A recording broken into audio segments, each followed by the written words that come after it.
These days, more and more of our data is live online. Internet companies are being forced to find a way to deal with it when we are no longer here. And the latest one to come up with a plan is Google.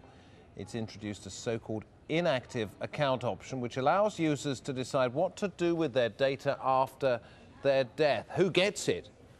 Well, I spoke to Kader. He is the chief exec of Spark Digital, and that is a social media agency here in Qatar. Nino, this is what to do when you're dead. Yeah, basically. What you're doing is you're setting parameters up for Google to use your information in how you want it to happen after you pass on. So what you do is you basically choose 10 digital heirs to your information, and that includes your Gmail, that includes your photos, YouTube videos, etc.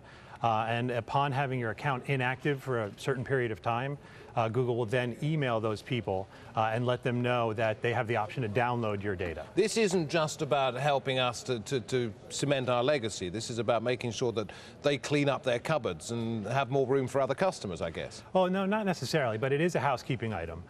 So basically, Google now says that you've established what you want to happen for your friends and family with your data. But in terms of a digital legacy, I think that's the bigger question here. When we're all probably going to pass before the internet ever will.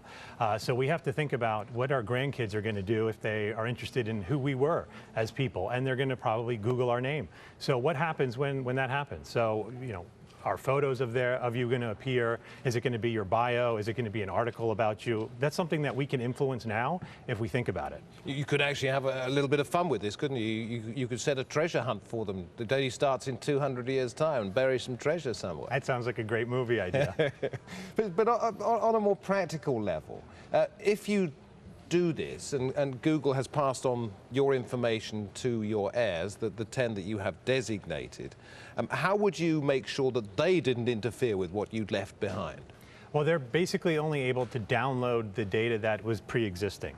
So they don't have access to your account per se, where they can go in and update anything or add anything new.